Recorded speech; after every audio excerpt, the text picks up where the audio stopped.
Let's see this question बच्चों। यहाँ पे हमें तीन वेक्टर्स दिए हैं और बोला है इनके कोफिशिएंट कार्ड सेलेक्ट करके अपन ने निकाले हैं, क्वीन जैक वगैरह।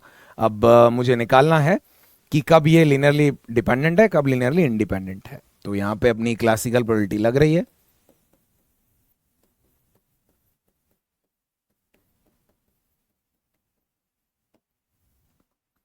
अगर आप देखें बच्चों तो क्योंकि अपने को इसको जीरो करना होगा, लिनियरली डिपेंडेंट निकालते हैं अपन, तो अल्फा बीटा गामा अल्फा और गामा अल्फा बीटा। अगर आप इसको जीरो करोगे तो बच्चे ये फिर से सिक्लिकल डिटरमिनेंट बन जाएगा और कुछ इस टाइप का रहेगा यार ये जीरो करने पे, है ना। और यहाँ पे अपनी एक्सप्रेशन ये वाली बन जाएगी, है ना। साइक्लिकल डिटरमिनेंट पढ़ा होगा यार बच्चों आप लोगों ने, तो वही बन रहा है। यहाँ पे जीरो कर दिया मैंने, है ना, हाफ वगैरह इधर उधर भेज दिए, ये आ रहा है अपना। तो बच्चों ऑब्वियस ही बात है, ये तो जीरो होने से रहा है, तो तीन कार्ड से ये कांस्टेंट बनाया अपन ने, तो वो तो कोफिशिएंट बनाए, ये तो जीरो होगा नहीं। अल्फा बीटा गामा कर दीजिए। तो ऑप्शन ए और बी के लिए मैं यही करता हूँ, अल्फा बीटा गामा चेक करता हूँ। तो बच्चों अब अगर तीनों कार्ड की न्यूमेरिकल वैल्यू बराबर है तो मैं प्रोबेबिलिटी जब निकालूंगा तो ऑब्वियस सी बात है सैंपल स्पेस तो यही बनेगी, उसमें तो कोई दो राय नहीं, 52C3। लेकिन फेवरेबल केस क्या होंगे, तीनों कार्ड सेम डेनोमिनेशन के होने चाहिए। तो पहले तो मैं सेलेक्ट कर लेता हूँ वो कौन सी है ना, 1 ले रहा हूँ सबको, 2 ले रहा हूँ, 3 ले रहा हूँ, और फिर उनके कलर सेलेक्ट कर लेता हूँ। तो ये 4C1 हो जाएगा। तो बच्चे ये सॉरी 4C3 करेंगे अपन, हालांकि वैल्यू तो सेम ही आएगी बट फिर भी 4C3 कर लिया मैंने। कौन से तीन कलर मैंने दे रहा हूँ, 13C1 से सेलेक्ट किया, 4C3 यहाँ पे कर दिया।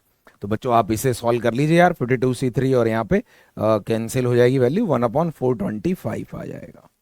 तो इसका अपना करेक्ट है कि अगर ये लिनियरली डिपेंडेंट है तो, है ना। ए ऑब्वियस ही बात है इनकरेक्ट हो जाएगा, क्योंकि इंडिपेंडेंट की तो वन में से माइनस करके आएगी। अब टेट्राहेड्रन और पैरेललोपाइप्ड की वॉल्यूम देख रहे हैं ये लोग, तो अपन जानते हैं यार बच्चों ये सब वॉल्यूम के लिए अपने को यही एक्सप्रेशन बनेगी, है ना। वही 1/6 उधर हो जाएगा और उसमें वो नहीं होगा, तो वो कांस्टेंट का तो हमने को लेने देना नहीं, अपन इसी को ऑप्टिमाइज या मिनिमाइज करने का सोचते हैं। तो बच्चों पहले तो ना आप ये देखिए, डी तो अपने आप ही यही आएगा, डी और ए का आंसर अपने आप सेम होना चाहिए।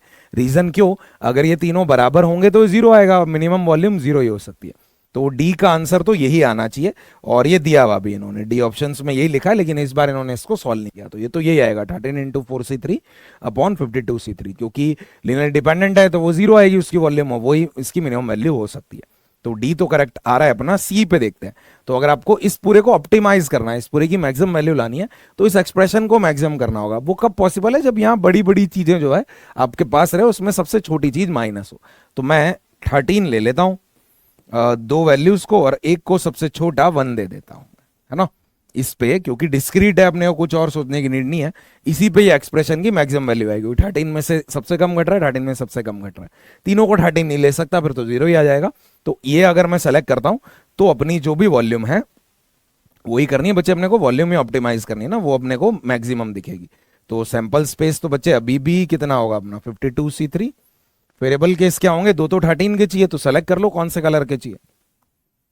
और फिर अपना यही रहेगा कि एक जो एक मतलब इक्का अपने को चाहिए, वो कौन से कलर का चाहिए, तो वो 4C1 हो जाएगा। तो बच्चे ये 6 और 4 24 हो गया, और 52C3 ये अपना आ जाएगा करेक्ट। यही लिखा है, 52C3 इन्होंने सॉल्व भी नहीं किया है। ओके, तो एक बहुत बढ़िया सवाल।